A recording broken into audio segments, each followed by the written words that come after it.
तुम जिसको अपना बनाकर चल रहे हो सकता है वो तुम्हारा नहीं हो। एक व्यक्ति के पास एक जोड़ सुंदर कपड़े थे, बड़े सुंदर कपड़े।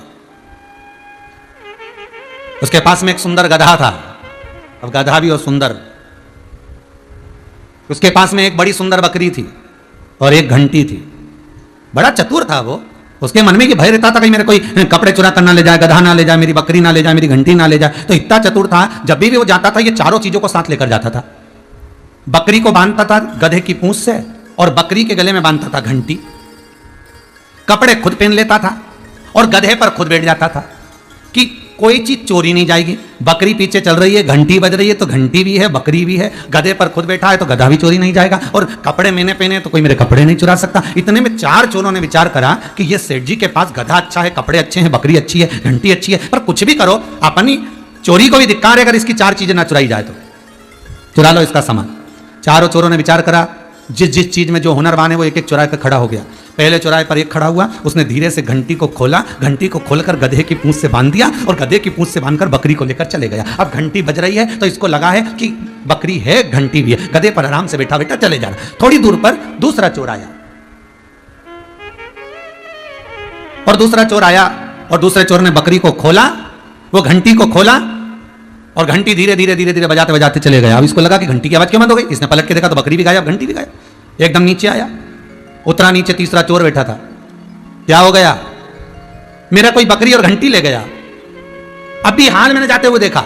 अच्छा भैया तू मेरा गधा पकड़ना, मैं अब भी आया। और तीसरा चोर गधा लेकर चला गया। अब चौथा चोर थोड़ी दूर जाकर कुएं की पाल पर बैठा हुआ था। कुएं के पानी को देखकर रो रहा था। इसने जाकर पूछा भैया तुम क्यों रो रहे हो? उसने कहा मेरी हीरे की तिजोरी कुएं में गिर गई है, जो ला कर देगा आधे हीरे उसको दे दूंगा। इसने सोचा अगर हीरे मिल गए तो बकरी भी आ जाएगी, घंटी भी आ जाएगी और गधा भी आ जाएगा।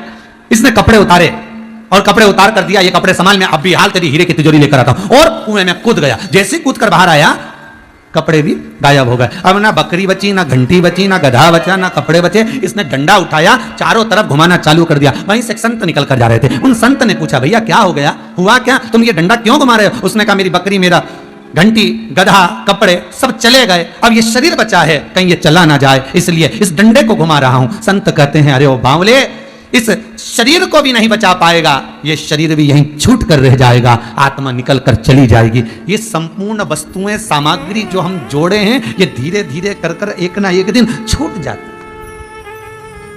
छूट जाती।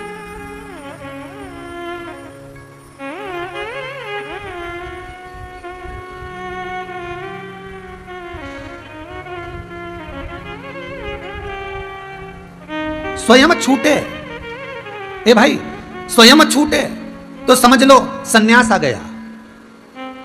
छूटने का भी एक क्रम है।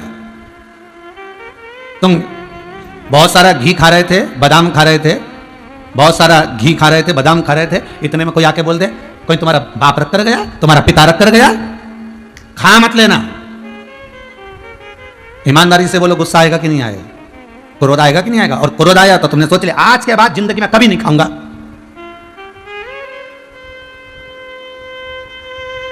संकल्प ले लिया अब नहीं खाऊंगा, वो जिद में छोड़ दिया। और वही घी, वही बादाम, वही तेल, तुम डॉक्टर को शरीर दिखाने के लिए गए और डॉक्टर ने कहा घी और बादाम ये कुछ मत खाना, खाओ साहब, मतलब समझ लो रोग आ गया।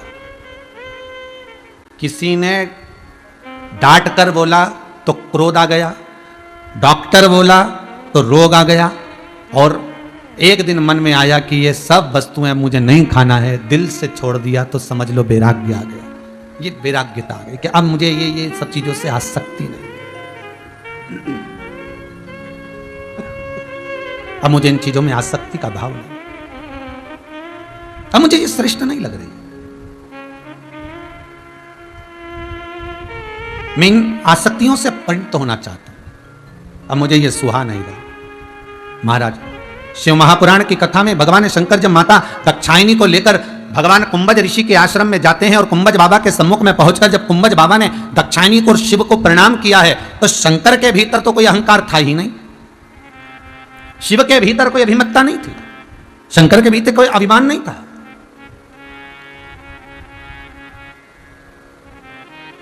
पर प्रणाम करने से अभिमान जो आया है वो दाक्षायणी को आया है, अभिमान जो आया वो सती को आया। और सती वो दक्षायनी मन में ये विचार कर गई कि ये कुंभज बाबा या अगस्त ऋषि जो मुझे कथा सुनाने के लिए आए हुए हैं, जो कथा सुनाने के लिए बैठने वाले हैं, ये मुझे प्रणाम कर रहे हैं, मुझे आदर दे रहे हैं, मुझे सम्मान कर रहे हैं, मुझे सत्कार कर रहे हैं।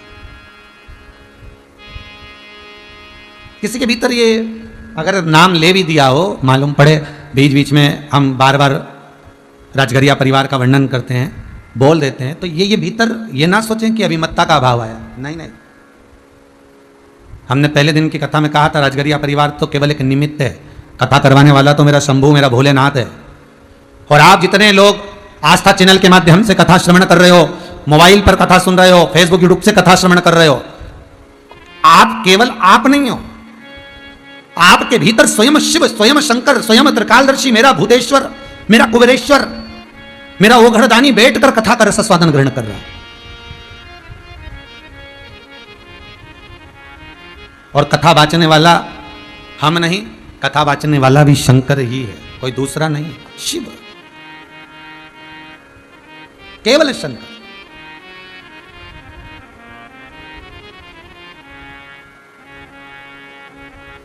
और वो शिव ओघड़ी है, वो शंकर दयालु दाता। आज यहां सती के मन में जो अभिमतता का एक भाव प्रकट हुआ है, अहंकार का एक भाव प्रकट हुआ है, वो अहंकार इस बात का था कि मुझे आदर मिला है, मेरा सम्मान हुआ है, मेरे आगे हाथ जोड़ा गया, मेरे आगे आज सम्मान किया गया है। कभी कभी बड़ा विचित्र लगता है साहब, बहुत विचित्र लगता है, थोड़ा सा आप लोगों को भी लगेगा कि महाराज ऐसा कह देते हैं, कभी कभी बड़ा विचित्र लगता है। ये नवयुवक लड़के, ये नवयुवक बेटे जो नई नई राजनीति में प्रवेश करते हैं, ये नवयुवक लड़के अपने माँ बाप के तो कभी पांव नहीं पड़ते, पर जो राजनेता आते हैं उनके चरणों में ऐसे प्रणाम करते हैं कि इनके बराबर दुनिया में कोई होगा नहीं।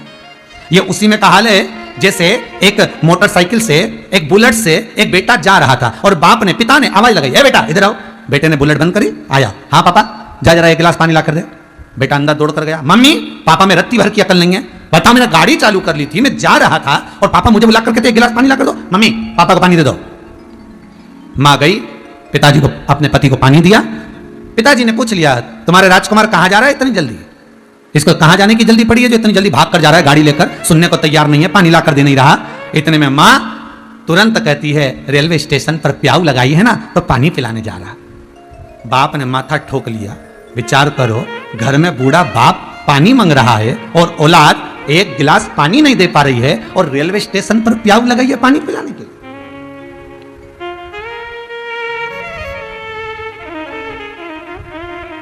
शास्त्र कह रहा है, थोड़ा घर में भी तो झुको, थोड़ा माता पिता का आदर घर में भी तो करो।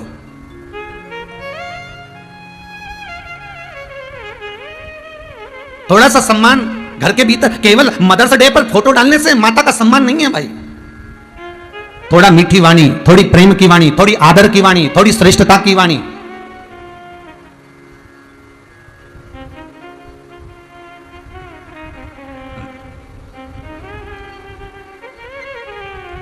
कल माउंट आबू से सुमित्राबाई सोलंकी का फोन था, कह रही थी गुरुदेव अब अवस्था हो गई है हमारी भी 80 के करीब में, 85 के करीब में, अब जीवन का कोई भरोसा नहीं, कब जीवन चले जाए, कब जाना पड़ जाए, इन हाथों से सत्कर्म होता रहे। हमने उनसे एक ही बात कही, इतनी जल्दी मरने का क्या सोचना, अभी तो ये सोचना है कि हमें राम कैसे मिलेगा, अभी तो ये सोचना है कि हमें कृष्ण कैसे मिलेगा, अभी तो हमें ये सोचना है कि हमें शंकर कैसे मिलेगा, अभी हमें ये सोचना है कि हमें भगवान का दर्शन कैसे होगा। जब व्यक्ति फोटो खिंचवाने जाता था पहले के समय में, आजकल तो मोबाइल आ गया, हर कभी फोटो खींच लो, पर पहले तो फोटो वाले की दुकान पे जाना पड़ता था और वहां पर भी पाउडर का डब्बा रखा रहता था। अरे बोलो सही है कि गलत है? जितने लोग कथा सुन रहे हो, टीवी के सामने बैठे हो, वहां पे भी पाउडर का डब्बा रखा रहता था, वहां पे भी थोड़ा कंगा रखा रहता था, तेल रखा रहता था और कांच लगा होता था। फोटो वाले की दुकान पे जाओ तो थोड़ा पाउडर वाउडर लगा के कंगी वंगी फाड़ के और फिर इसके बाद में फोटो, तो फोटो वाला भी कहता था ए अम्मा स्माइल प्लीज, फोटो वाला भी कहता था ए भाऊ स्माइल। क्यों? क्यों? फोटो वाले को क्या जरूरत पड़ी जो तुमसे स्माइल दिला रहा है? फोटो वाले को क्या जरूरत पड़ी जो तुमसे कह रहा है कि स्माइल दो? फोटो वाले को क्या जरूरत तुम्हारी स्माइल से? फोटो वाले को मालूम है अगर मैं इस्माइल का बोलूंगा और ये इस्माइल देगा, मैं जब बटन दबाऊंगा और बटन दबते से इसने इस्माइल दे दी तो इसका फोटो अच्छा आ जाएगा। और मालूम पड़े फोटो वाले ने कहा अम्मा इस्माइल प्लीज, और तुम धापो की बाई की तरह सिर पे पल्लू डाल के एकदम आंखें निकालकर गुस्से में क्रोध में बैठ गया और बटन दबी और फोटो खिंच गया। और फोटो खिंच गया तो फोटो अच्छा नहीं आया, तो इसमें फोटो वाले की गलती है कि तुम्हारी है? बोलो जरा जम के। जितने बैठे हो टीवी के सामने, सोफे पे बैठे हो, पलंग पे बैठे हो, कुर्सी पर बैठे हो, जहां बैठे हो, बोलो रे, इसमें फोटो वाले की गलती है क्या? फोटो वाले की कोई गलती नहीं। फोटो वाला तो कैमरा लेकर तैयार बैठा है, बटन दबेगी फोटो खींचा जाएगा। उसने कहा इस्माइल प्लीज। बस उसी तरह प्राण छूटने से पहले हमने सुमित्रा बाई जी को कहा प्राण छूटने से पहले थोड़ा सा श्रृंगार कर लो। श्रृंगार मतलब भगवान की भक्ति में डूब जाओ, भगवान के भजन में डूब जाओ, भगवान के स्मरण में डूब जाओ। एक बहुत सुंदर भजन ब्रजवासी गाते हैं। सत्संग ने मेरी बातें चलाई, सतगुरु ने मेरी कीनी रे सगाई। गुरु को बुला के हथ लेवा तो करा दो, मुझे भोले बाबा की दुल्हन बना दो। ऐसी ओणु चूनर जो रंग ही न छूटे, प्रीत का धागा कबहू न टूटे। अटल सुहाग की बिंदिया लगा दो, मुझे भोले बाबा की दुल्हन बना। ब्रजवासी गाते हैं मुझे श्याम सुंदर की दुल्हन बना दो। शिव महापुराण भी वही करे, अंतिम क्षण आए उससे पहले थोड़ा सज लो, कैमरे के सामने जाओ, बटन दबे उससे पहले थोड़ा सा श्रृंगार कर लो। स्माइल देने का मौका तो भगवान देता है। प्राण छूटने से पहले, दिया बुझने से पहले दिए की रोशनी तीव्र होती है।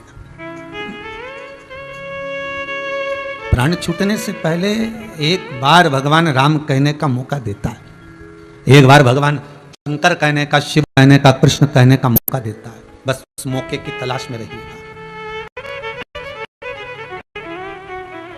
गरुड़ पुराण कहती है जब किसी के प्राण छूटते हैं तो हजारों बिच्छू डंक मारे, इतनी तकलीफ होती है, इतना कष्ट होता है। उस कष्ट के समय पर भी एक मौका मेरा भगवान देता है कि तेरे मुख से अभी भी राम कह ले, कृष्ण कह ले, शिव कह ले, अभी भी कह ले।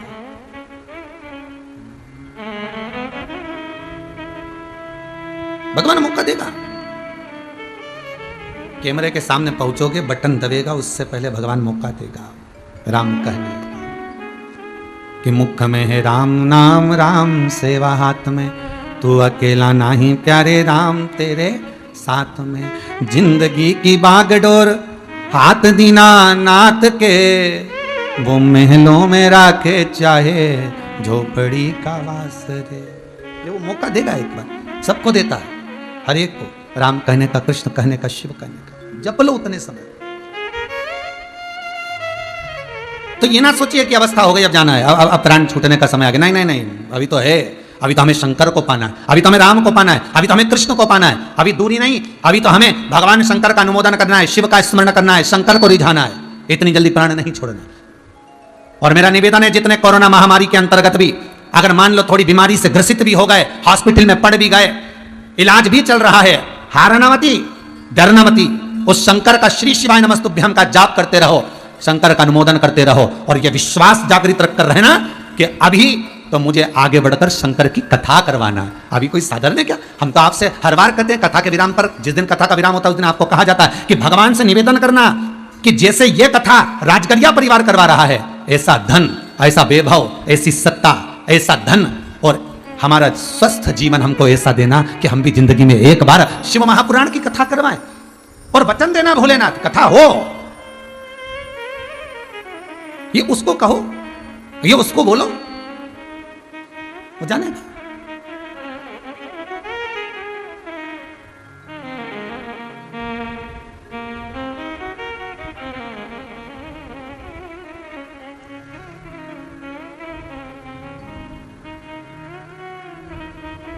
भगवान से विनय निवेदन स्मरण।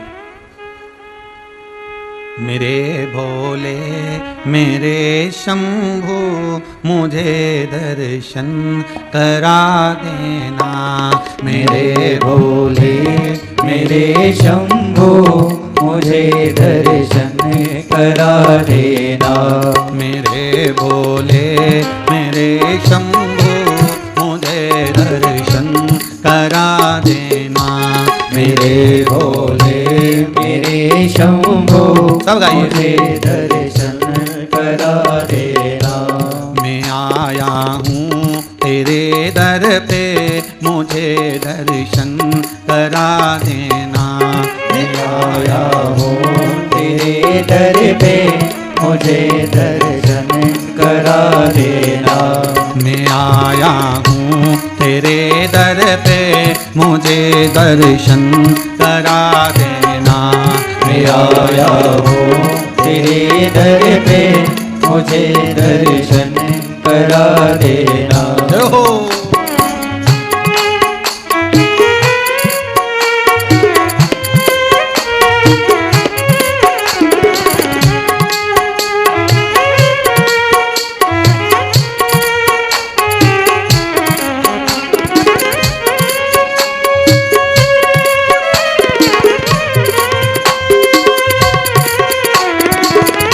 ताली सेवा।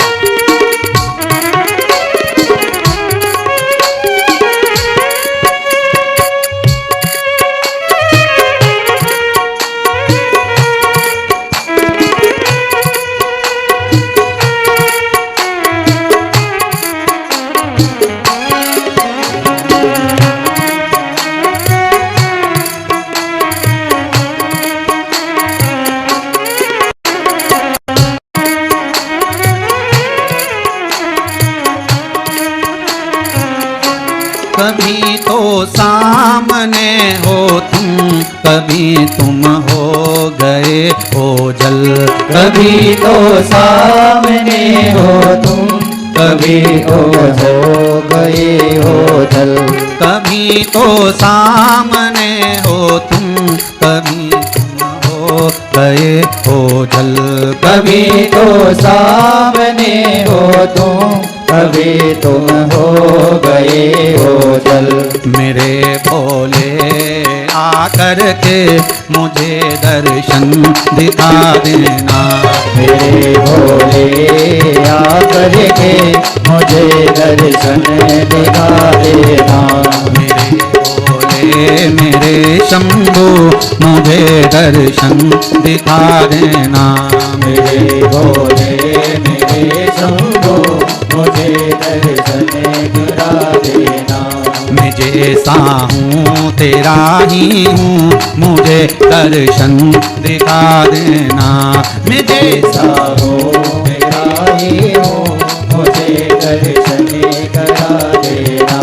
मुझे दर्शन करा देना। मुझे दर्शन करा देना। मुझे दर्शन करा देना।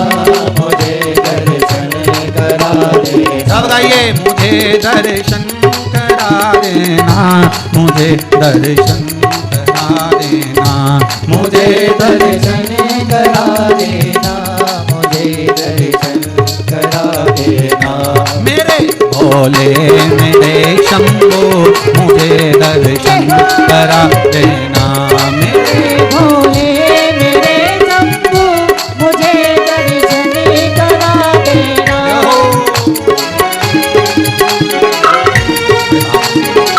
ताली से बजाते हैं।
आया हूँ करो मुझ पर भी अब कृपा, मेरे दर्शन को आया हूँ।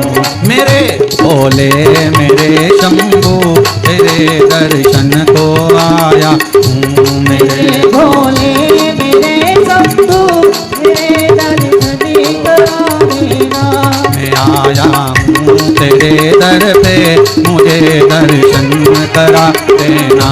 मैं आया हूँ तेरे दर पे, मुझे दर्शन करा देना।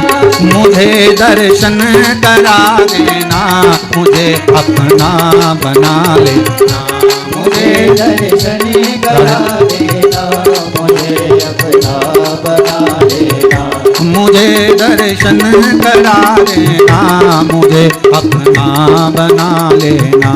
मुझे दर्शन करा देना, मुझे अपना बना लेना। मेरे भोले मेरे शंभू मुझे दर्शन दिखा देना। मेरे भोले मेरे शंभू मुझे दर्शन दिखा देना। मेरे भोले मेरे शंभू मुझे दर्शन करा देना। मेरे भोले मेरे शंभू मुझे दर्शन करा देना। भगवान शिव ओघड़ दानी त्रिकालदर्शी कैलाशी शंकर की कथा कर रही है कि मन में जो भाव हो, अंतिम समय में एक मौका राम कृष्ण शिव कहने का भगवान देते हैं।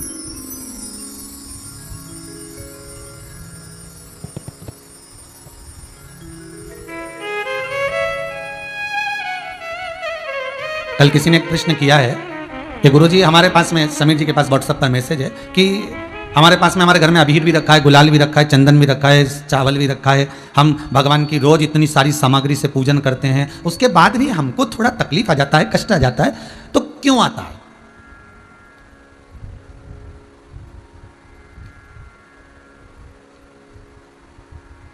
थोड़ा दुख आ गया, थोड़ा तकलीफ आ गई, थोड़ा कष्ट आ गया, तो क्यों आया? हमारे पास में हमने सब डब्बा भर भर कर रोली, चावल, मोली, हल्दी सब रखा है। तुम्हारे भी घर में रखा होगा जितने लोग कथा सुन रहे हैं, ऐसा नहीं तुम्हारे घर में पूजन का सामान नहीं होगा, सब कुछ। एक बहुत सरल भाषा से समझना भाइयों, देखो तुम्हारे घर के दरवाजे पर ताला लगाया और चाबी कहीं खो गई। अब ताले को खोलना है, चाबी नहीं है, क्या करोगे? बोलो रे भाई, जितने लोग बैठे हो टीवी के सामने जरा अच्छे से बोलो। ताला खोलना है और चाबी खो गई है, कहीं चली गई है, नहीं मिल रही।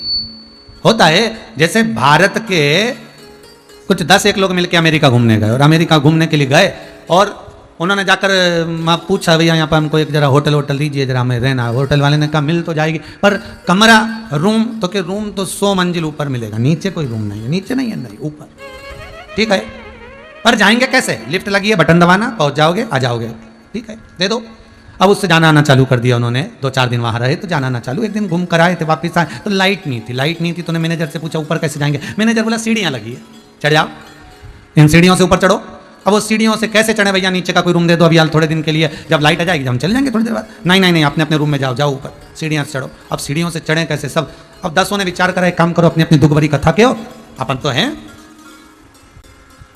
अपनी अपनी कथा कहना, अभी पहुंच जाए।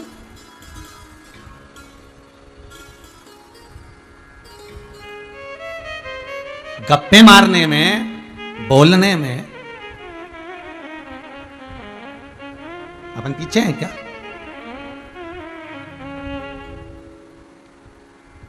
बस कहो कथा।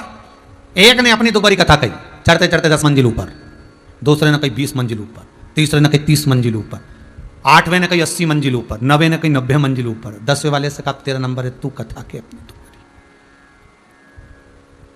उसने कहा मैं अपनी दुख भरी कथा कहूंगा तो तुम सब रो पड़ोगे। नहीं, कहना तो पड़ेगा, 10 मंजिल ही तो और बची है, 90 पर तो पहुंच गए।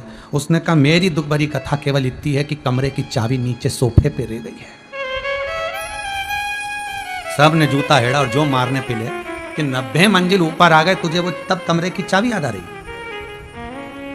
पहले क्यों नहीं बोला? उसने कहा नंबर आए तब तो बोल। बस यही हमारा जीवन है। हम सोचते हैं उन्नति की सीढ़ी पर चढ़ जाएं और चढ़ जाएं और कमा लो, गाड़ी बंगला जमीन जायदाद दौलत सत्ता सब कुछ इकट्ठा करा।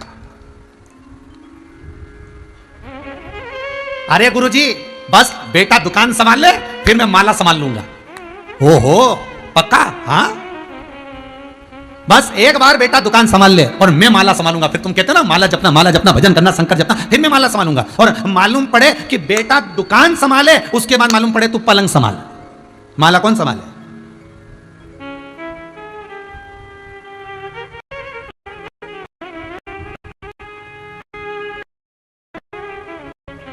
इतने ऊपर पहुंच गए, उनकी सीढ़ी पर चढ़ते चले गए, इतने ऊपर पहुंच गए। अरे अपने आप में इतने बड़े बड़े सूरमा बनते थे और यह कोरोना महामारी ने सब दिखा दिया कितना तुम्हारा रिसर्च हो रहा है, कितना तुम्हारे क्या क्या चल रहा है, सब दिखा दिया कि ढोल में कितना बड़ा पोल है।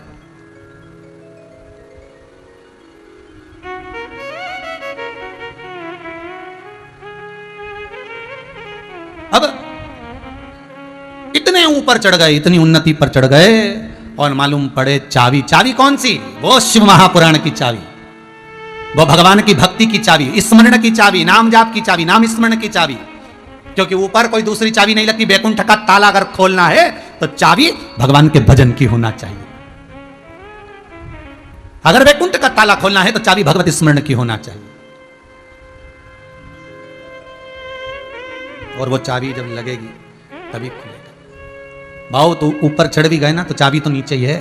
उस चाबी को कहां से? इसीलिए शंकर भगवान माता पार्वती से कहते, पार्वती मैं मृत्यु लोक में रहता हूं, मैं मृत्यु लोक में, मैं पृथ्वी पर रहता हूं। अरे पार्वती मैं कोई साधारण जगह पर नहीं, इस मृत्यु लोक में मेरा निवास है, इस पृथ्वी पर मेरा निवास है। और ये पृथ्वी कोई साधारण नहीं। अगर दुनिया के लोगों के लिए सबसे मूल अगर बैकुंठ में जाने की चाबी है तो ये मृत्यु लोक पर ही मिल सकती है, ये पृथ्वी पर ही मिल सकती है। इस पृथ्वी के सिवाय ये चाबी कहीं नहीं मिल सकती। यहाँ आयो, मनुष्य की योनि पाओ, मानव का शरीर पाओ और भगवत नाम स्मरण करो, शंकर का अनुमोदन करो, शिव महापुराण की कथा को श्रवण करो और शंकर के नाम की, श्री शिवाय नमस्तुभ्यम की, ओम नमः शिवाय की, शंकर के नाम की एक चाबी तुम्हारे पास में होगी तो बैकुंठ का रास्ता भी तुम्हारे लिए खुल जाएगा। जाओ अंदर। और याद रखना, चाबी अगर खो गई, तुम्हारे घर की चाबी अगर कहीं खो जाए, फिर ताला खोलना है तो क्या करोगे? हथौड़ा लाओगे। और ईमानदारी से बोलना, हथौड़े से मार मार कर ताला खोलते हो तो उसमें थोड़ी ताकत लगती है। अरे बोलो रे, जितने आस्था के सामने बैठे हो, आस्था टीवी पर कथा सुन रहे हो, मोबाइल पर सुन रहे हो, बोलो। ताले को तोड़ने में ताकत ज्यादा लगती है और चाबी 1 मिनट में अंदर गई, उस ताले के दिल तक पहुंची और चाबी थोड़ी सी घूमी और ताले को खोल देती। चाबी का गुण देखिए कितना। हथौड़े को मेहनत करना पड़ रही है उस ताले को खोलने में, आरी को मेहनत करना पड़ रही है उस ताले को खोलने में, पत्थर को मेहनत करना पड़ रही है उस ताले को खोलने में, और चाबी मात्र अंदर गई, उसके दिल तक पहुंची, ताले के हृदय तक। चाबी हृदय तक पहुंची और जो घूमी और वो ताला खुल गया। बस यही शिव महापुराण की कथा है।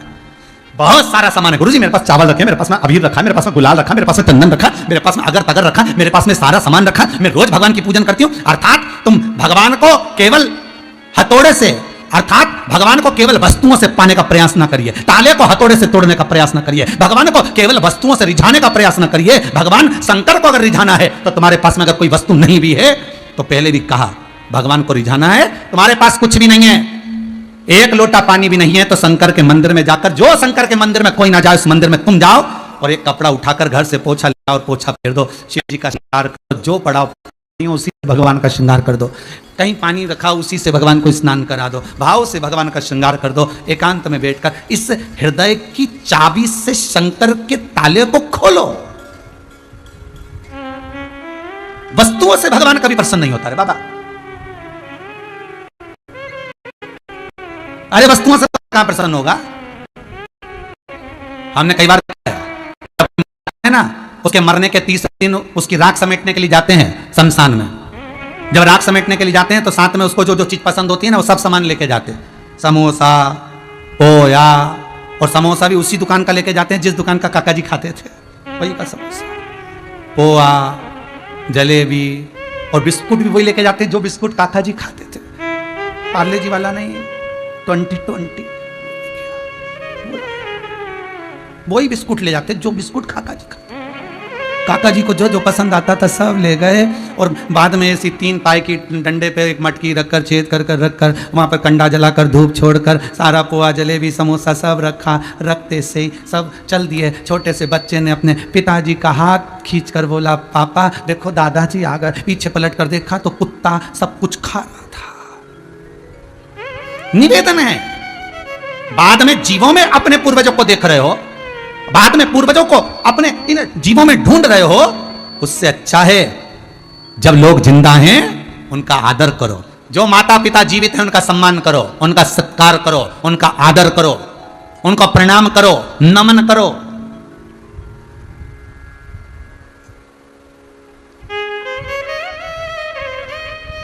एक बार गंगा जी से पूछा, भागीरथी गंगा से सरयू जी ने पूछा। सरयू जी बोली, क्यों गंगा, किसी के मरने के बाद हड्डियां तेरे में आती हैं, अस्थियां तेरे में आती है, तब तू किसी को तारती है? गंगा कहती है मुझ में अस्थियां डालने की जरूरत ही नहीं। गंगा कहती है सुन सरयू, एक बार जो जीते जी मुझ में स्नान कर कर चले जाता है, गंगा कहती है फिर उसकी अस्थियों को मेरे पास लाने की जरूरत नहीं पड़ती। गंगा कहती है जैसे ही उसके प्राण छूटते हैं वैसे ही गंगा कहती है मैं खुद उसी के पास चली जाती हूं, मेरे पास आने की जरूरत नहीं। जीते जी गंगा का स्नान करिए, मरने के बाद अस्थियां भेजने से मतलब नहीं है।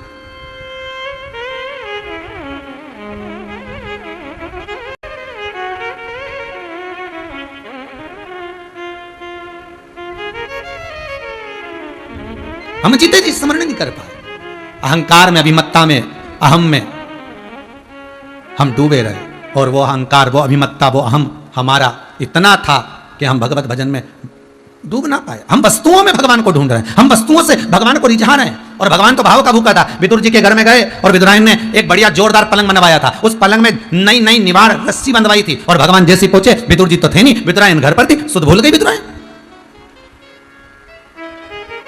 और भगवान ने आवाज लगाया, काका, ओ काका जी, और विदुरायन दौड़ कर आई। जो दरवाजा खोला, भगवान कृष्ण को जो देखा, द्वारका नाथ को जो देखा, विदुरायन की सुध चली गई, मेरा भगवान आया। अब वस्तु नहीं है विदुरायन के पास, पलंग बिछाना था। नया वाला पलंग खड़ा हुआ था, उसके पास में पुराना पलंग रखा हुआ था और विदुरायन ने तुरंत नया पलंग बिछाने की जगह पुराना पलंग बिछा दिया।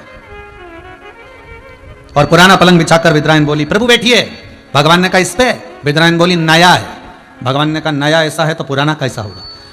पुराने पलंग की जो रस्सियां थी, निवाड़ थी, उसको 10-12 जगह से 14 जगह से ऊंदरा ने, चूहे ने कतर दिया था। रस्सियां नीचे लटक रही थी और भगवान से कह रही बैठो, नया है। भगवान मन में सोचे नया ऐसा है तो पुराना कैसा होगा? अरे बैठो। भगवान के इस पे विदुरायन के नया है, तुम्हारे लिए तो बनवाया, बैठ जाओ। शुद्ध नहीं है। और भगवान बैठ गए। बैठे कहाँ? रस्सी पर नहीं बैठे, आसपास में जो लकड़ी की पाटी थी उस पाटी पर भगवान बैठ गए। तो विदुरायन बोली थोड़ा अंदर खसक के बैठो, रेशम की रस्सी लगवाइए। भगवान जैसे ही अंदर खस के, भगवान के वजन के कारण जो 14 जगह से चूहे ने रस्सी काटी थी सब टूट गई और भगवान अंदर फंस गए। भगवान के पांव उधर, भगवान इधर, बीच में लटके द्वारका नाथ। विदुरायन ने पूछ लिया कैसा लग रहा है? भगवान बोले ऐसा लग रहा है कि 100 किलो की कपास पे बैठा। विदुरायन बोली अच्छा लग रहा है ना, अब मैं तुम्हारे लिए कुछ खाने का लाती हूँ, कुछ पानी के लाती हूँ। और भगवान बोले रहने दे, क्योंकि भगवान को लगा कि बिठाया ऐसा है तो खिलाएगी क्या, कहीं भाटा वाटा नहीं उठा के लिया है, इसका क्या भरोसा। तो भगवान कह रहे नहीं नहीं मैं तो खाने का लाऊंगी। अंदर गई और केले उठा के लाई 2 दर्जन और कहती जा रही है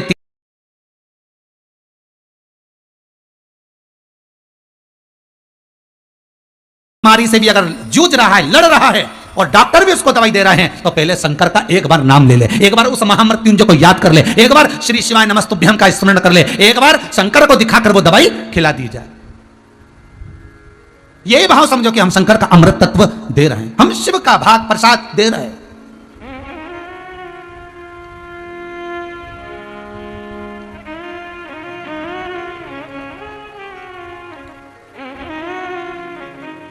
कितना भोला है मेरा शंकर। एक बार किसानों से परेशान हो गए इंद्रदेव। इंद्रदेव परेशान हुए तो इंद्रदेव के पास में जलदेव ने आकर कहा ये किसान कहते पानी छोड़ो, इनके कहने पे पानी बरसाओ, और कभी कहते पानी बंद कर दो तो पानी बंद करना पड़ता। इंद्र को गुस्सा गया। इंद्र ने जाकर सारे किसानों से कह दिया अब 12 साल तक मैं पानी नहीं बरसाऊंगा, जाओ तुम्हें जो करना करो। इंद्र को क्रोध आया और इंद्र ने कहा 12 साल तक मैं पानी नहीं बरसाऊंगा।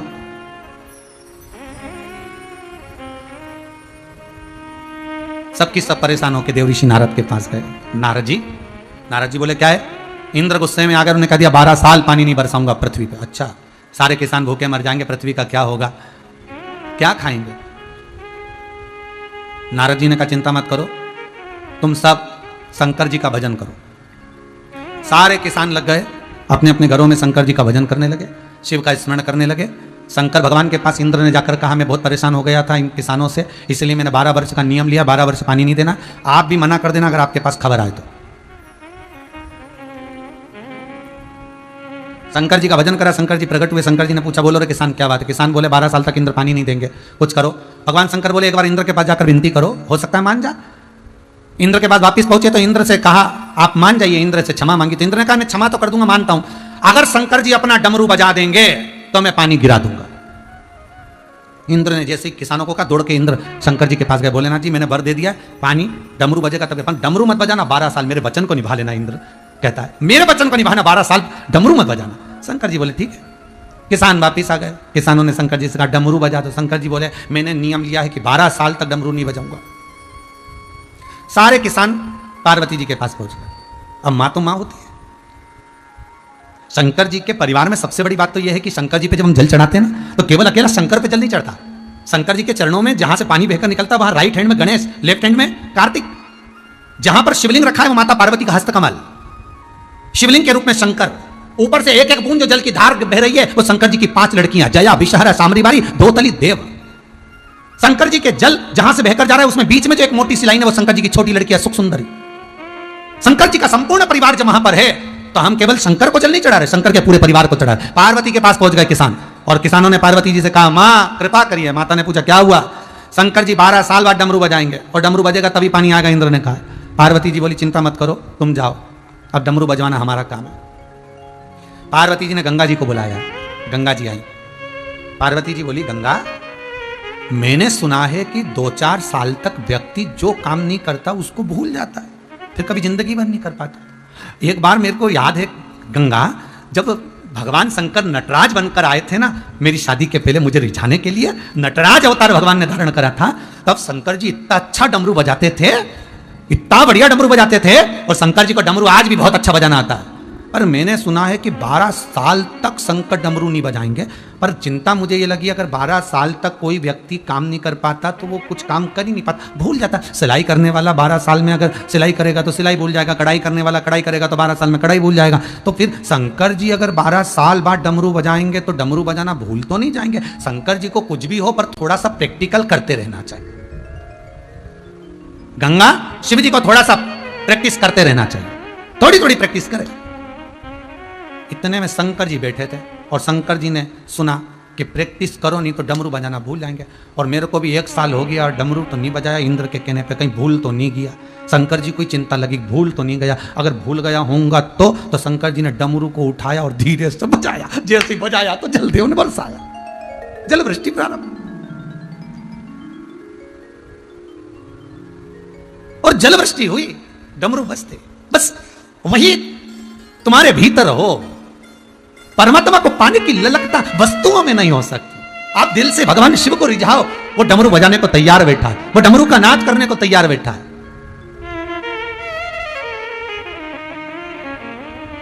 वो तुम्हारे सम्मुख में आने के लिए तैयार बैठा है। तेरे डमरू की धुन सुन के मैं काशी नगरी आई हूँ। तेरे डमरू की धुन सुन के मैं काशी नगरी आई हूँ। मैं काशी नगरी आई हूँ, मैं काशी नगरी आई हूँ, मैं काशी नगरी आई हूँ, मैं काशी नगरी आई हूँ। मेरे भोले ओ बम भोले मैं काशी नगरी आई हूँ। मेरे भोले ओ हम भोले मैं काशी नगरी आई हूँ। मैं काशी नगरी आई हूँ, मैं काशी नगरी आई हूँ। मैं काशी नगरी आई हूँ, मैं काशी नगरी आई हूँ। मेरे भोले ओ बम भोले मैं काशी नगरी आई हूँ। मेरे भोले ओ बम भोले मैं काशी नगरी आई हूँ। जय हो।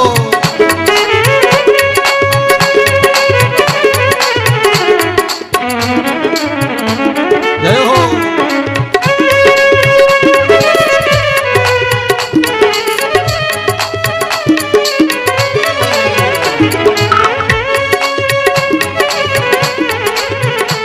आओ बोले।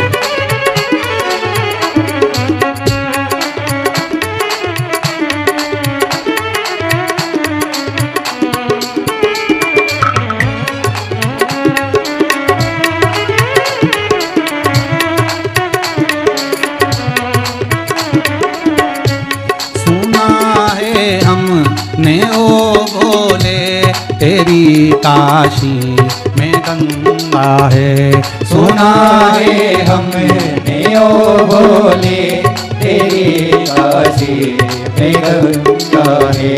सुना है हमने ओ भोले तेरी काशी में गंगा है। सुना है हमने ओ भोले तेरी काशी में गंगा है। उसी गंगा को नहाने को मैं काशी नगरी आई हूँ। उसी गंगा को नहाने को मैं काशी नगरी आई हूँ। मेरे भोले ओ बम भोले मैं काशी नगरी आई हूँ।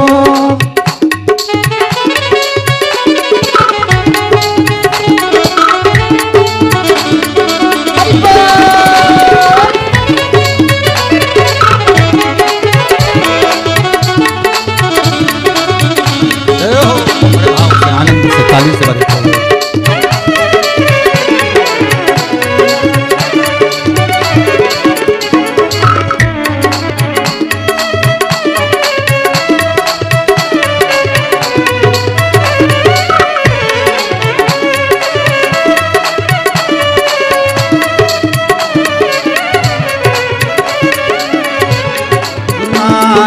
हमने ओ भोले तेरी काशी में मुक्ति है। सुना है हमें ओ भोले तेरी काशी में मुक्ति है।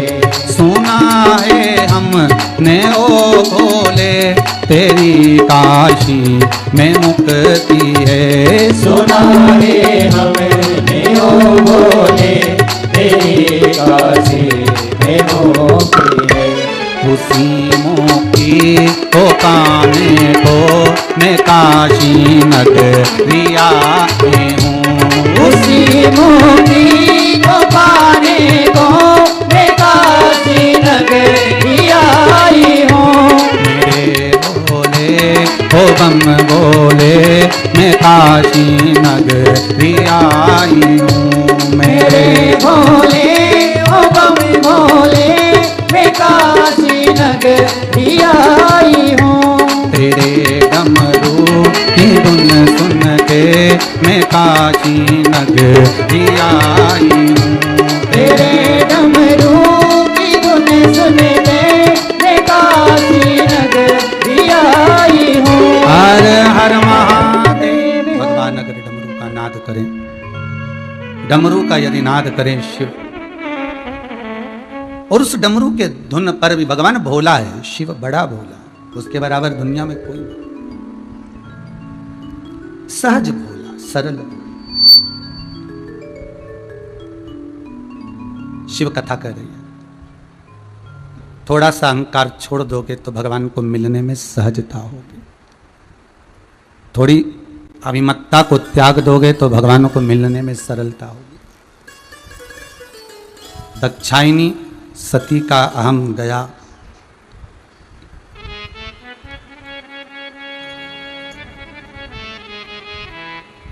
जिसके दरवाजे का अहंकार था दक्ष प्रजापति के अहंकार। दक्षायनी को अहंकार किस बात का था कि मैं दक्ष की बेटी हूं। मैं दक्ष की पुत्री हूं। अभिमान ही ये भरा हुआ था कि मैं दक्ष की बेटी हूं। और भस्म में भी कहां हुई है? दक्ष के घर के यज्ञ में। भाई बहुत ध्यान देना रे महाराज। जितने लोग कथा को श्रवण कर रहे हो बड़े भाव से सुन लीजिए, बड़े भाव से श्रवण करिएगा। दक्ष के घर में जाकर दक्ष के ही यज्ञशाला में दक्षायनी सती हो गई, भस्म हो गई। अहंकार जिस चीज का होता है, अभिमान जिस चीज का होता है, वही चीज सबसे पहले टूटती है। सबसे पहले वही टूटेगी। जिस चीज का अहंकार होगा, जिस चीज का अभिमान होगा, सबसे पहले टूटने वाली वही है। और देख लो अहंकार, ये दांतों को सबसे बड़ा अहंकार रहता है, मैं सबको खा सकता हूं, मैं सबको खा जाऊंगा। सबसे पहले वही टूटते हैं। इन नैनों को अभिमान रहता है, मैं सब कुछ देख सकती हूं, धीरे धीरे वो भी चली जाती है। श्रवण को अहंकार रहता है कि मेरी शक्ति बड़ी प्रबल है, मेरी श्रवणता बड़ी प्रबल है। सबसे पहले वही धीरे धीरे चले जाते हैं।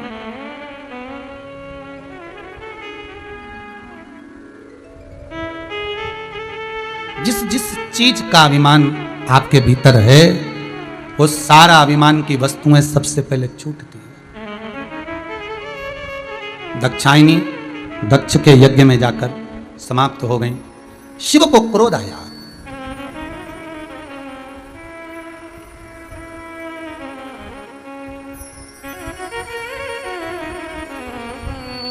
शिव को क्रोध आया और बहुत क्रोध आया। कुछ चीजें बहुत कठिन होती हैं, कुछ चीजें बहुत कठिन होती है। पहले नंबर पर चींटी को चश्मा लगाना सबसे कठिन काम है। दूसरे नंबर पर हाथी को गोद में बिठाना, अरे बोलो जम के सही है गलत है, बहुत कठिन काम है। चींटी को चश्मा लगाना कठिन है, हाथी को गोद में बिठाना कठिन है, और पति को पत्नी को समझाना कठिन है। ये दुनिया की सबसे कठिन चीज है। शंकर भगवान पार्वती को, दक्षायनी को समझा रहे थे, सती को समझा रहे थे कि तू मत जा। नहीं मानी, चली गई और शांत भी हो गई, समाप्त हो गई, भस्म हो गई। शंकर भगवान को क्रोध आया और वो क्रोध दक्ष प्रजापति पर कम आया। अगर क्रोध आया तो सती पर ज्यादा आया कि सती, अगर तुझे प्राण त्यागना ही थे, मान लो तुझे प्राण छोड़ना ही थे, तो तू कहीं और प्राण छोड़ती, पर तू जो यज्ञ हो रहा था उस यज्ञ के कुंड में कूद कर तूने प्राणों को त्यागा।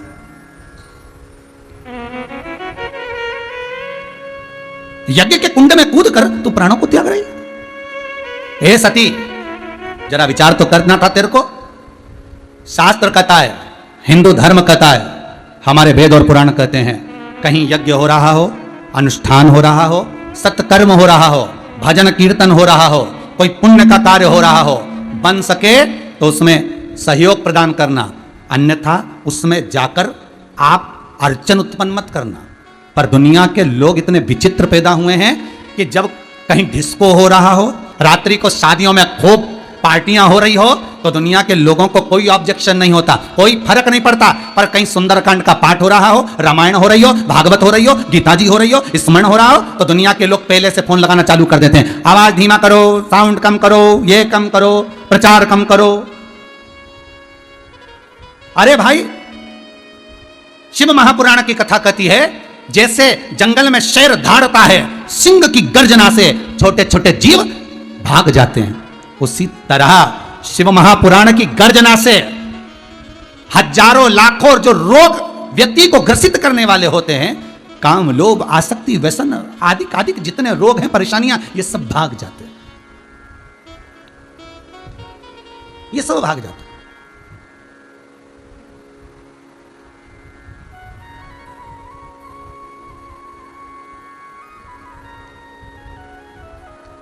कि ले भोले का नाम तुझको शिव मिलेगा।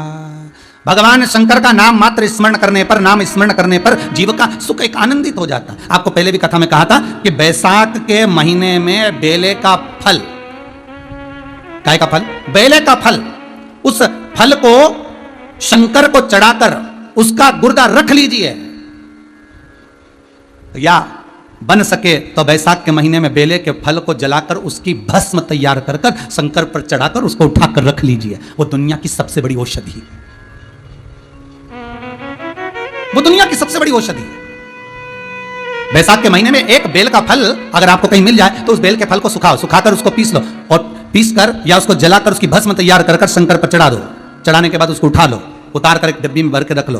कभी जीवन में ऐसा लगे कि बहुत भारी रोग आ रहा है, ऐसा लग रहा है कि शरीर में, उदर में, पेट में कोई ज्यादा तकलीफें बढ़ रही, एक चुटकी वो भस्म बस शंकर का नाम लेकर धारण कर लीजिए, आपको आनंद की अनुभूति हो जाएगी, कोई औषधि लेने की जरूरत नहीं पड़ेगी। शिव का स्मरण मात्र सुख का देने वाला।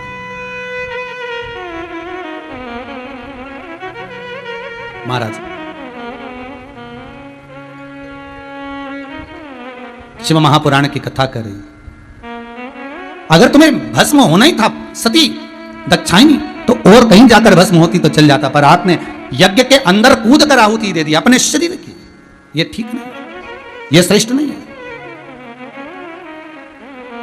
कभी भी सत्कर्म की जगह पर अच्छे काम कहीं हो रहे हो, कहीं भगवत स्मरण हो रहा हो, भगवत भजन हो रहा हो, नाम जाप हो रहा हो, नाम कीर्तन हो रहा हो, ऐसी जगह पर जाकर कभी अड़चन उत्पन्न मत करना, कभी ना करिए। और प्रयास करिए कि अच्छा भजन कीर्तन नाम जाप होता रहे, प्रयास ये करिए कि अच्छे काम होते रहे।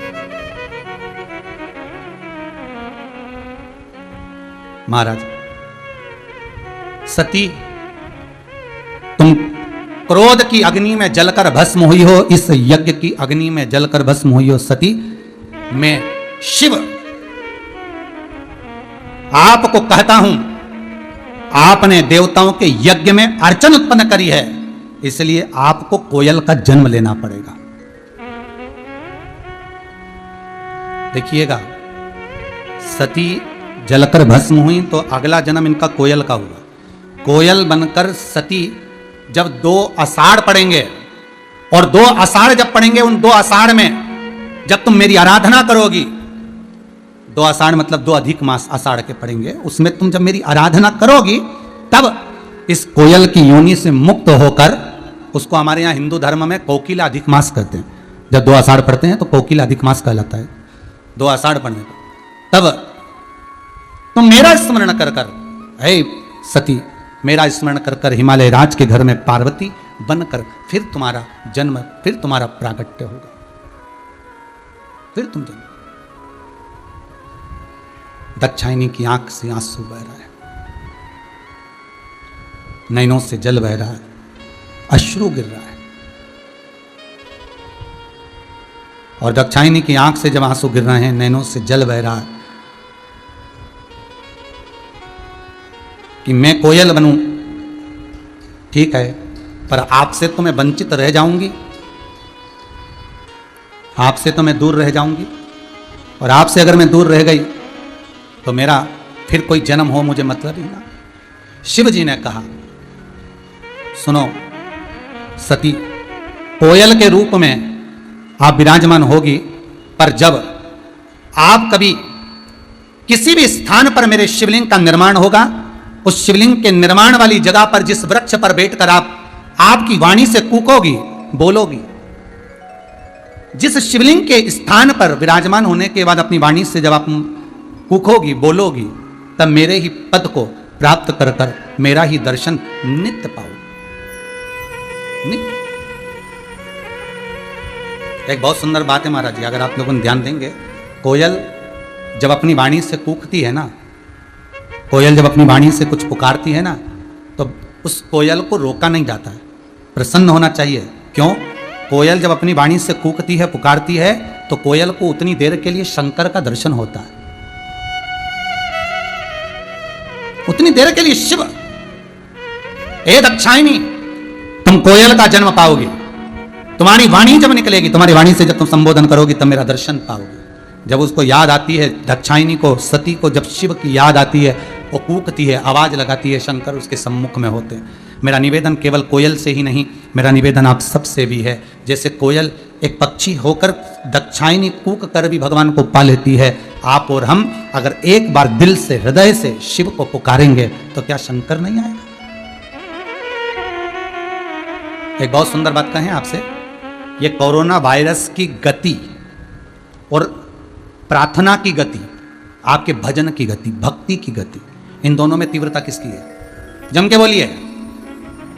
कोरोना वायरस जिस रफ्तार से फैल रहा है, शिव महापुराण की कथा कहती है आपकी भक्ति, भजन, नाम जाप में वो बल है कि कोरोना वायरस जिस रफ्तार से फैल रहा है उससे 1000 लाख गुना रफ्तार आपकी प्रार्थना में, आपकी भक्ति में, आपके मंत्र में होता है। इतना बल।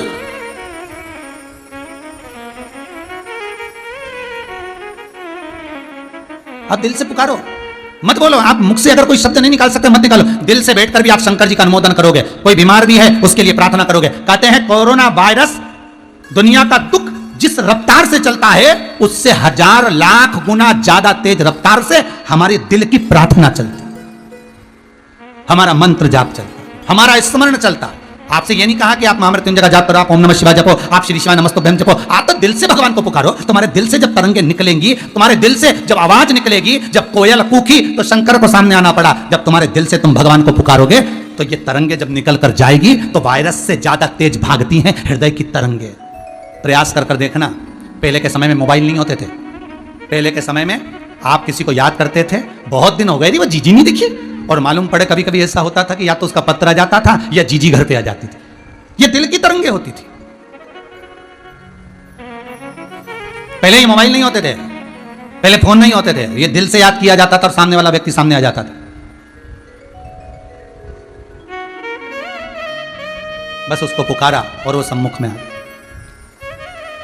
केवल कोयल के लिए नहीं, हम सबके लिए शंकर जी की यह कथा प्रमाण दे रही है कि आप दिल से पुकारो। कोयल के सामने जब शंकर आ सकते हैं तो आपके सामने भी मेरा विश्वनाथ आ सकता है, आपके सामने भी मेरा शंभू आ सकता है, आपके सामने भी शंकर आ सकता है।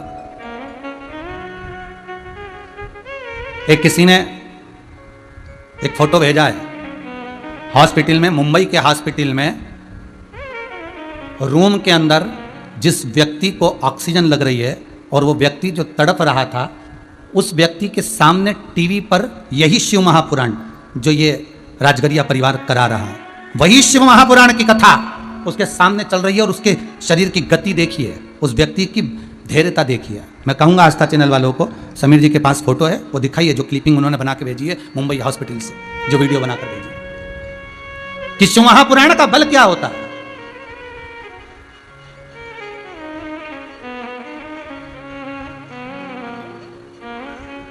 शिव महापुराण की भक्ति का बल क्या होता है। हमारी भीतर की तरंगे, हमारे भीतर का नाम जाप, हमारे भीतर का स्मरण।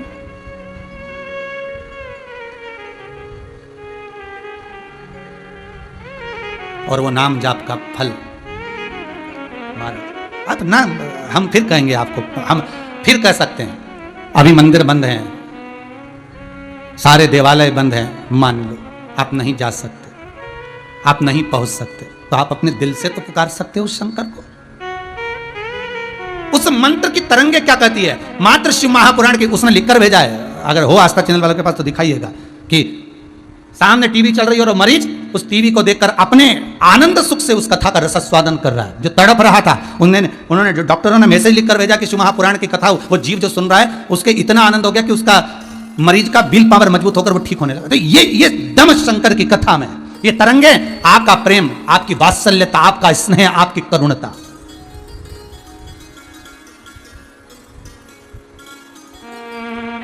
वायरस से ज्यादा तीव्र है आपकी प्रार्थना, वायरस से ज्यादा तीव्र है आपकी भक्ति, वायरस से ज्यादा तीव्र है आपका भजन, वायरस से ज्यादा तीव्र है आपका स्मरण। एक बार नेत्र बंद कर कर आप दिल से उसको पुकार कर देखना। कोयल तो कूकती है तब शंकर सामने आते हैं, आप तो दिल से उसको पुकार कर देखिए, वो सामने खड़ा मिलेगा। उसको पुकारो। तेरे दरबार की बाबा निराली शान देखी है, तुझे देते नहीं देखा पर झोली भरी देखी। उसके भाव, उसके भजन में एक आनंद की अनुभूति है, एक उत्साह की अनुभूति।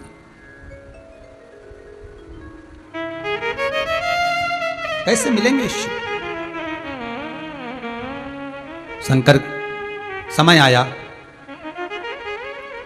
मैनावती के गर्भ से पार्वती मैया का प्राकट्य हुआ। कौन है ये मैना? मैना, धन्या, कला, ये 3 पितरों की बेटियां हैं। सनकादि ऋषि आए, वो बैठ कर तप कर रहे थे, ये तीनों निकल कर गईं। इनके वस्त्र से सनत कुमार के पांव में चोट लग गई। पहले जो वस्त्र होते थे उसमें रतन लगे होते थे, जैसे इसमें कांच लगा है, उसमें झामर झुमका लगा होता था। तो माताएं जब चलती थी तो झुमका, जो साड़ी में, वस्त्र में, लहंगे में जो सामग्री लगी होती थी, आभूषण लगे होते थे, उससे सनत कुमारों को चोट लग गई। और जब सनत कुमारों को चोट लगी, क्रोध आ गया। सनत कुमार ने उसी समय क्रोध में आकर श्राप दे दिया, ए पितरों की बेटियां, मैना, धन्या, कला, तुम पितरों की बेटियां होकर तुमने संतों का अपमान करा है। हम तुम्हें श्राप देते हैं, पितृलोक को छोड़कर तुम मृत्यु लोक में जाओगे। दुनिया का सबसे सुंदर अगर कोई लोक होता है तो वो पितृलोक होता है। जहां पर पितृलोक सुंदर क्यों माना गया है? वहां पर जो पितृ रहते हैं, शास्त्र कहता है जितनी देर तक संसार के लोग, मृत्यु लोक के लोग शिव महापुराण की कथा को, भगवान की भक्ति को श्रवण करते हैं, शंकर की कथा को सुनते हैं, उतनी देर तक बैकुंठ अधिपति नारायण बैकुंठ छोड़कर पितृलोक में आपके पितरों के कंधे पर हाथ रखकर शिव महापुराण की कथा सुनते हैं। हमको रोज नारायण का दर्शन नहीं होता, हमको रोज भगवान का दर्शन नहीं होता, पर पितरों को प्रतिदिन प्रतिदिन। और देखिए, आस्था चैनल के माध्यम से कितने लोग कथा सुन रहे हो, फेसबुक यूट्यूब के माध्यम से कितने लोग कथा सुन रहे हो, कितने लोग कथा ऑनलाइन श्रवण कर रहे हो। जरा विचार करिए, आप जितने लोग कथा को श्रवण कर रहे हो, आपके पूर्वज जो पितृलोक में होंगे, उनके कंधे पर स्वयं नारायण अपना हाथ रखकर शिव महापुराण की कथा सुनते हुए कहते हैं, देख तेरे परिवार के लोग भगवत भजन, शिव का भजन कर रहे हैं। रामचरितमानस में तुलसीदास जी लिखते हैं, जिसने शंकर का स्मरण करा उसी को राम मिला है, उसी को नारायण मिला है। जो शंकर से वंचित रह गया उसको ना राम मिला ना नारायण मिला। इसीलिए आप शिव का जब भजन करते हो, शंकर की कथा को श्रवण करते हो, शिव महापुराण की कथा को सुनते हो, पितृलोक में भगवान विष्णु तुम्हारे पूर्वजों के साथ बैठकर आशीर्वाद देते हैं कि तेरे बच्चे खूब फले फूलें, उन्नति करें, तरक्की करें, क्योंकि वो कथा का रसास्वादन अपने पूर्वजों को करा रहे हैं, अपने पूर्वजों।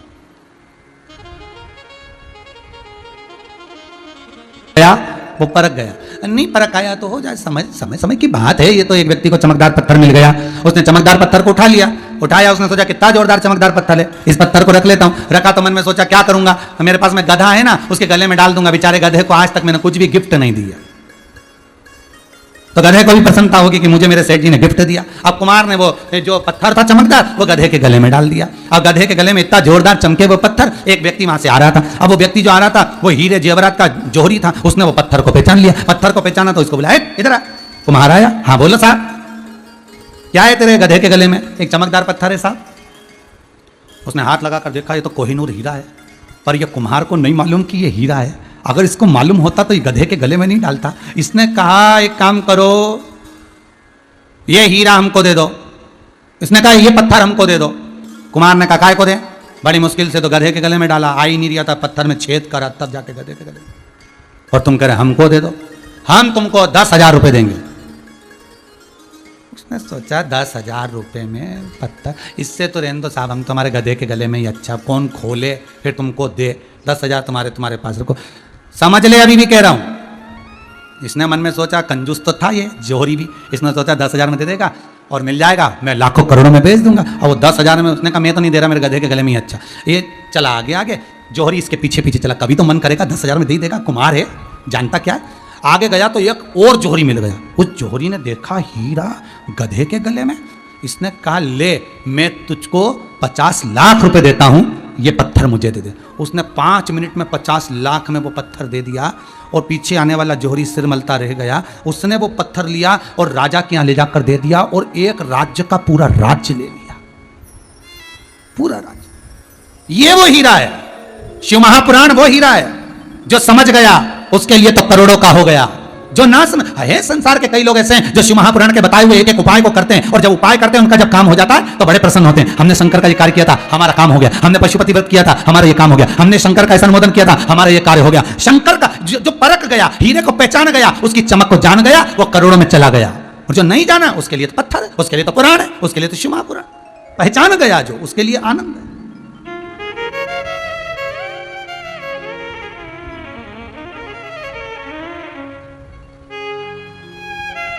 पहचान के नेत्र चाहिए। हीरा को परखइयो राम कोई नहीं दे। संसार में हीरे का परखदार कहां होगा? भगवान नाम को पहचानने वाला कौन होगा? स्मरण को कौन पहचानेगा? पितृलोक बड़ा सुंदर लोक है, जहां पर देवता बैठकर भगवान शंकर की कथा सुनते पितरों के साथ। पितृलोक से नीचे उतरने के लिए तैयार नहीं थी देवियां, चरणों में पड़ गई। सनत कुमारों के गुरुदेव क्षमा कर दो, हमसे गलती हो गई, आपका अपमान हो गया। संत साधु सन्यासी तपस्वी साधक उपासक विद्वान ब्राह्मण गौ माता घर की नारी, इनका अपमान नहीं होना चाहिए, इनका अपमान ना हो।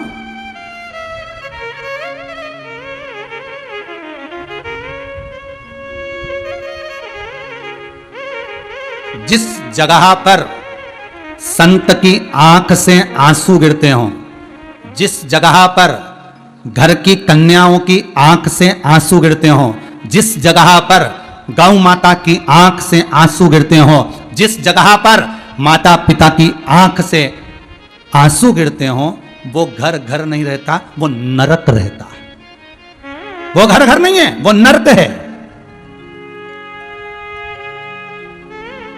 साधु सन्यासी ब्राह्मण को रुलाकर आप सोचो कि स्वस्थ रह जाओगे, मेरा घर स्वर्ग हो जाएगा। नहीं नहीं भाई, वो नरक है। घर की माताओं को रुलाकर, घर के बुजुर्गों को रुलाकर, घर की बहन बेटी को रुलाकर आप सोचे मेरा घर स्वर्ग है, नहीं, नरक है। गाय को डंडा मारकर, उसको तड़फाकर तुम सोचो कि उसको रुलाकर तुम उस घर को स्वर्ग बना, वो नरक है, वो स्वर्ग नहीं हो सकता।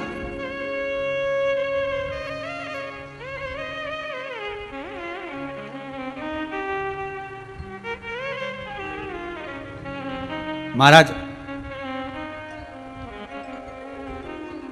भगवान की भक्ति का आनंद सुख वही है। मैं फिर एक बार कहा था, पहले भी कहा था कि हम 108 नंबर पर फोन लगाओ तो एम्बुलेंस आ जाती है। बोलो सही है कि गलत है? 108 नंबर पर फोन लगाओ तो एम्बुलेंस आ जाती है, और वही 108 मनके की माला घुमाओ तो क्या भगवान नहीं आएगा?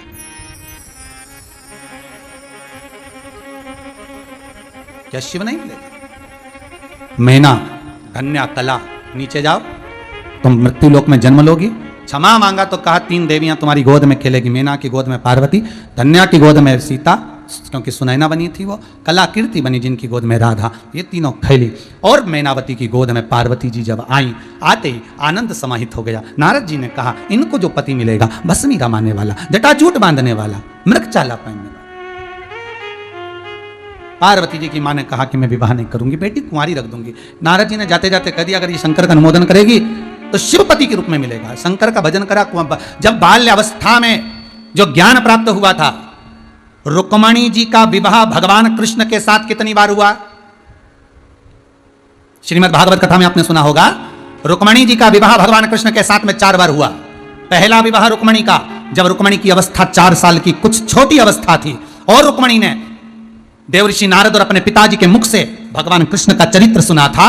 रुक्मणी जी के बुद्धि में बैठ गया, मन में बैठ गया कि मैं भगवान कृष्ण को अपना पति बनाऊंगी। रुक्मणी जी ने पहला विवाह दिल से भगवान के साथ में कर लिया था, मन से, मानसिक विवाह। दूसरा विवाह रुक्मणी जी ने जब पत्र लिखा, 7 श्लोक लिखे, रुक्मणी जी का दूसरा विवाह पत्र के साथ हो गया था, भगवान से बुद्धि का विवाह कर लिया था। तीसरा विवाह रुक्मणी जी को जब भगवान भगा कर ले गए जगदम्बा के मंदिर से, तो राक्षसी विवाह हो गया था। चौथा विवाह रुक्मणी जी जब द्वारका पहुंची और ब्राह्मणों ने वैद रीति से विवाह करवाया, और चौथा विवाह। 4 विवाह रुक्मणी के हैं महाराज।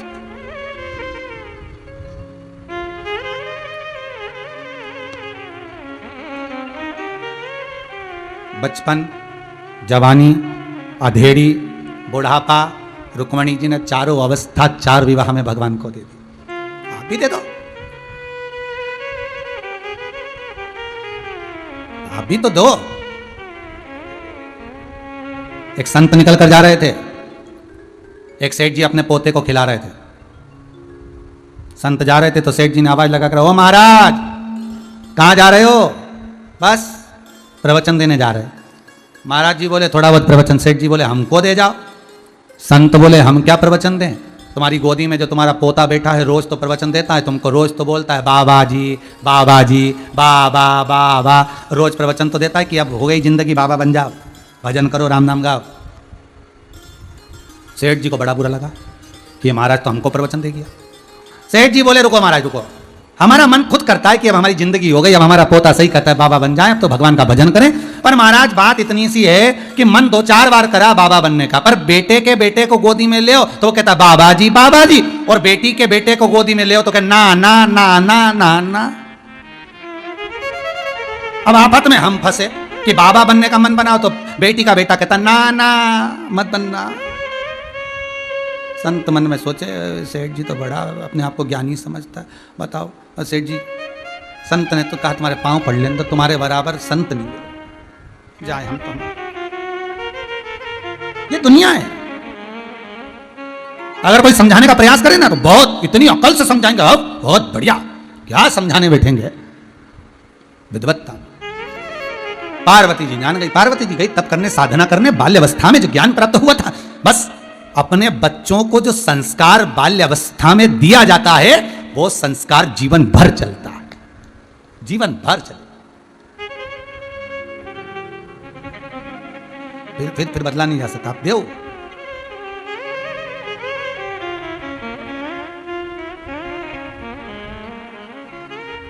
और जो संस्कार बच्चों के मन में आ गया,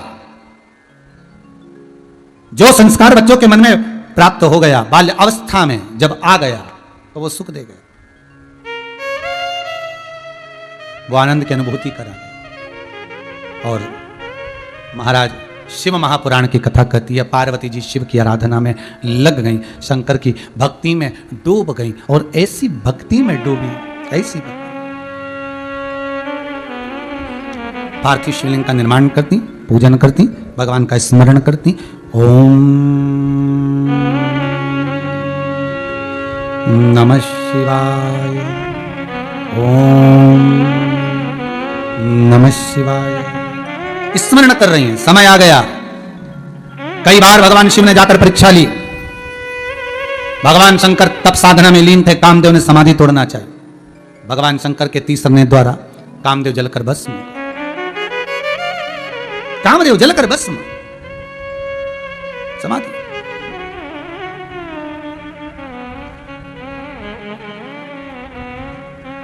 अब तप साधना में, समाधि में, तब साधना में लीन, फिर साधना को तोड़ा, कामदेव जलकर भस्म हुए।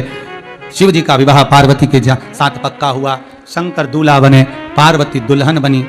शास्त्र कहता है शिव की बारात जहां से चली थी वो शमशान था, क्योंकि शंकर का निवास, दक्ष प्रजापति ने श्राप दिया था शिव को, ए शंकर मैं तुझे श्राप देता हूं, मेरी बेटी के साथ तेरा विवाह हुआ है, मैं तेरा ससुर हूं, पर तूने अपने ससुर का अपमान करा है, मैं तुझे श्राप देता हूं कि तू शमशान में निवास करेगा। शंकर जी बड़े प्रसन्न हुए थे, चलो मेरे ससुर ने मुझे शमशान का निवास तो दिया। शंकर जी उठकर नाचे तो भगवान विष्णु ने पूछा तुम इतना नाच क्यों रहे हो? शंकर भगवान बोले मेरे ससुर जैसा दुनिया में किसी का ससुर नहीं होगा, प्लाट भी दिलाया तो ऐसी जगह दिलाया जहां कोई कब्जा ही नहीं करेगा। अगर मकान मेरा शमशान में होगा तो कब्जा कहां? कथा याद करिए, मकान आपकी पसंद का है, मसान शंकर की पसंद का है, कब्जा कौन करेगा?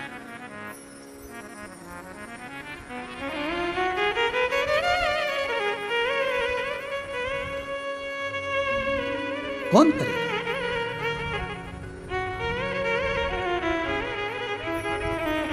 अभी तो पहले होटलें फुल चलती थी, गाड़ियां फुल चलती थी, हॉस्पिटल फुल चलते थे, रेस्टोरेंट फुल चलते थे। इस कोरोना महामारी में शमशान भी फुल चल रहा है।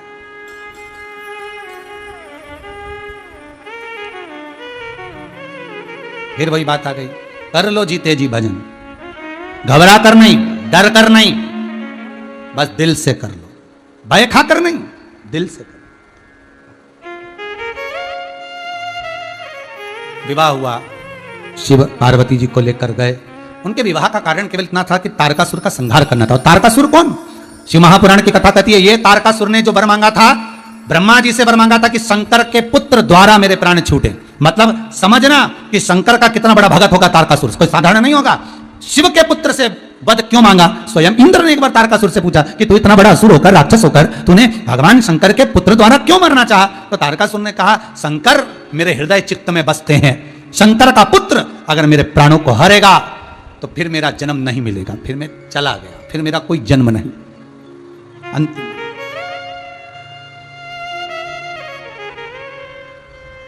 फिर मेरा कोई जन्म नहीं है, बस गया तो गया।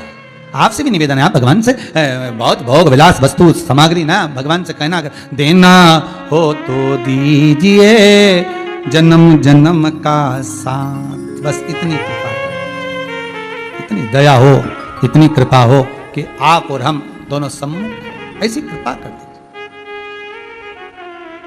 आया समय,